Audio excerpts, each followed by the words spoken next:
তো এখনো ভালো লাগছে, খুব ভালো লাগছে আরকি।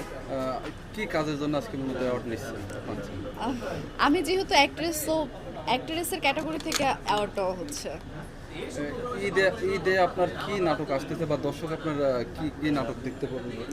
ঈদে আমার হচ্ছে বেশ কিছু সিঙ্গেল ড্রামা যাচ্ছে, তারপরে হচ্ছে ৭ পর্বে হচ্ছে ধারাবাহিক নাটক যাচ্ছে, ওয়েব ফিল্ম যাচ্ছে, টিভিসির কাজ যাচ্ছে, এই তো। আপু আমরা জানি যে আপনি ছোট পর্দায় কাজ করেন। বড় পর্দায় কাজ করার ইচ্ছা আছে কিনা? বড় পদে থেকেই তো আমি এসেছি। আচ্ছা, শাকিব খানের সাথে সিনেমা করার ইচ্ছা আছে কিনা? না, এটা নিয়ে আমি কোনো কমেন্ট করব না।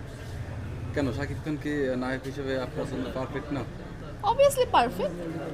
তো এটা নিয়ে আমি কোনো কথা বলতে চাচ্ছি না। কাজ আছে মানে উল্লেখযোগ্য কয়েকটা কাজের কথা যদি বলতেন। আচ্ছা আচ্ছা, বড় পর্দায় হচ্ছে আমার সিনেমা দিয়ে শুরু। আমার রিলিজপ্রাপ্ত সিনেমা হচ্ছে রুখে দাঁড়াও, ডিরেক্টর হচ্ছে দেবাশিস সরকার। আর আমার হচ্ছে চতুর্থ সিনেমা চলছে, এই তো। আজকে কি অ্যাওয়ার্ড পেয়েছেন কিনা বা কোন ক্যাটাগরিতে অ্যাওয়ার্ড পেলেন যদি একটু জানান। হ্যাঁ হ্যাঁ, অ্যাওয়ার্ড পেয়েছি এবং হচ্ছে অভিনয় শিল্পী ক্যাটাগরি থেকে অ্যাওয়ার্ডটা আমাকে দেওয়া হয়েছে। সেরা অভিনয় শিল্পী হিসেবে হতে পারে। অ্যাওয়ার্ড পেয়ে মানে কি অনুভূতিটা কি? অনুভূতিটা আসলে খুব ভালো এবং হচ্ছে আমাকে দেখেই তো বোঝা যাচ্ছে যে খুব হ্যাপিনেস কাজ করছে এবং হচ্ছে লাবণ্য অ্যাওয়ার্ডের পক্ষ থেকে আমাকে অ্যাওয়ার্ড দেওয়া হয়েছে, আরও অনেককে দেওয়া হচ্ছে, তো অনেক শুভকামনা থাকবে। মানে আপনার মিডিয়াতে আপনার ভবিষ্যৎ পরিকল্পনা কি? নিজেকে কোন জায়গাতে দেখতে চান? নিজেকে একজন ভালো অভিনেত্রীর জায়গায় দেখতে চাই। আপনি কি এখন ভালো না? অবভিয়াসলি ভালো, আরও ভালো জায়গায় দেখতে চাই। আচ্ছা, একজন অভিনয় শিল্পী মানে কোন গুণগুলো থাকা সবচেয়ে বেশি জরুরি? সেটা তো অবভিয়াসলি তার হাইট, ফিগার, তার হচ্ছে কথা বলার স্টাইল এবং হচ্ছে তাকে কেমন লাগছে, অল ওভার সব কিছু মিলে একজন অভিনেত্রী হোক বা অভিনেতা হোক, সব কিছু তাকে ঘিরে আসলে বলা চলে। আপু একজন অভিনেত্রীর 5টা খারাপ গুণ বলেন।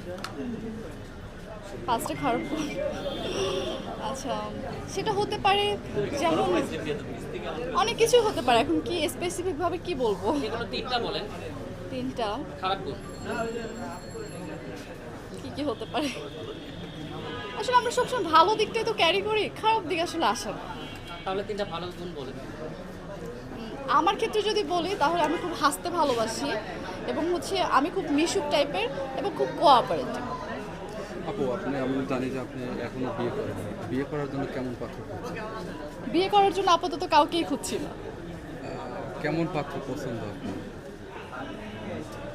ভালো মনের একজন মানুষ। সে মিডিয়া রিলেটেড নাকি মিডিয়ার বাইরে? সে মিডিয়ার বাইরেই হবে আর কি।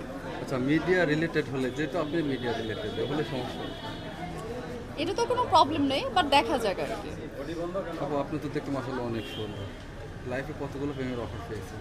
লাইফে আসলে অনেক পেয়েছি, কি বলবো, এত এত অফার পেয়েছি বলার মতো না। কত, 10,000, 50,000? না না না, লাখের উপরে। লাখের উপরে?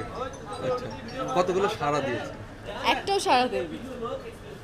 কতগুলো আপনাকে কতগুলো মানে ছ্যাঁকা দিয়েছে এরকম? আমাকে আসলে কেউ ছ্যাঁকাও দেয়নি, আমিও কাউকে ছ্যাঁকা দিইনি। আচ্ছা আচ্ছা। আর বর্তমানে বাংলাদেশে যে পোশাক একটা ইস্যু নিয়ে খুবই সরগরম মিডিয়া পাড়া, এই ব্যাপারে আপনার মন্তব্য? এটা আসলে হচ্ছে মানুষের মাইন্ড সেটআপের বিষয়। আমি একটা জায়গায় যাব, আমাকে কেমন লাগবে বা আমি কেমন ড্রেস পরতে কমফোর্টেবল ফিল করি বা আমাকে মানুষ আসলে কিভাবে নিতে চাচ্ছে, এটা মানুষের মেন্টালিটির বিষয়। এটা নিয়ে আমি আসলে কোনো কথাই বলতে চাচ্ছি না।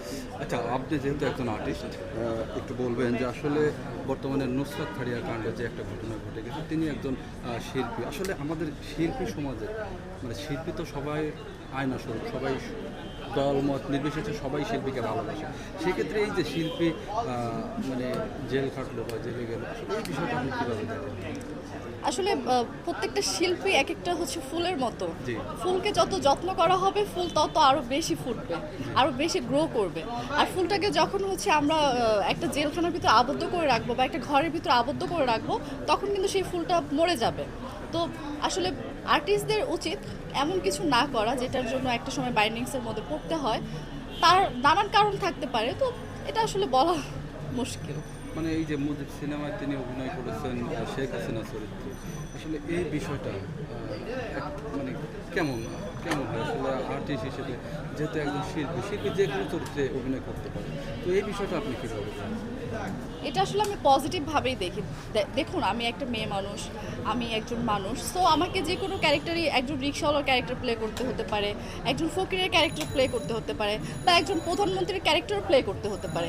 এখন আমি যদি রাজনৈতিক বিষয়ে আমি এখনকার সময় প্রধানমন্ত্রীর ক্যারেক্টার প্লে করে আমাকে যদি জেলে যেতে হয়, তাহলে আমি দর্শকদেরকে বলবো বা আমি প্রধানমন্ত্রীর কাছে প্রশ্ন করতে চাই, তা আমি কোন ক্যারেক্টারটা প্লে করব? তাহলে কি আমি অ্যাক্টিংই করবো না? এটা আমার একটা প্রশ্ন থাকবে সবার প্রতি। এবং এটা আসলে মানে শিল্পী সমাজকে বা যারা শিল্পীদেরকে ভালোবাসে বা ফলো করে তাদের উপরে কতটুকু প্রভাব ফেলে? এটা তো অবভিয়াসলি প্রভাব পড়ে। যখন একজন আর্টিস্টের এরকম একটা ব্যাকগ্রাউন্ড হচ্ছে বদনাম হয়ে যায়, তখন তো অবভিয়াসলি তার ফ্যামিলি ব্যাকগ্রাউন্ড, তার হচ্ছে কাজের ব্যাকগ্রাউন্ড, সব কিছুতে তো একটা নেগেটিভ প্রভাব পড়ে। এবং সে যে আর্টিস্টের উপর পড়ে, সে মেন্টালিভাবে এটা নিতে পারে না, সে সিক হয়ে যায় আমার মতে। সর্বশেষ দর্শকদের উদ্দেশ্যে আপনার কী বলা আছে?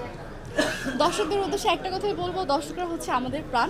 আপনাদের জন্য অনেক কাজ করে যাচ্ছি আমি, নতুন অভিনেত্রী। হ্যাঁ, আমি অনেক বছর, আমার হবে টানা 3 থেকে 4 বছরের ক্যারিয়ার। আমি এখনও নতুন, তবে হ্যাঁ, আমি ভালো কাজের সাথে থাকতে চাই এবং আমার বেশ কিছু ভালো ভালো সিঙ্গেল ড্রামা যাচ্ছে, ধারাবাহিক যাচ্ছে। আপনারা অবশ্যই আখি চৌধুরী সার্চ দিয়ে নাটকগুলো দেখবেন। আখি চৌধুরী, থ্যাংক ইউ। ঠিক আছে।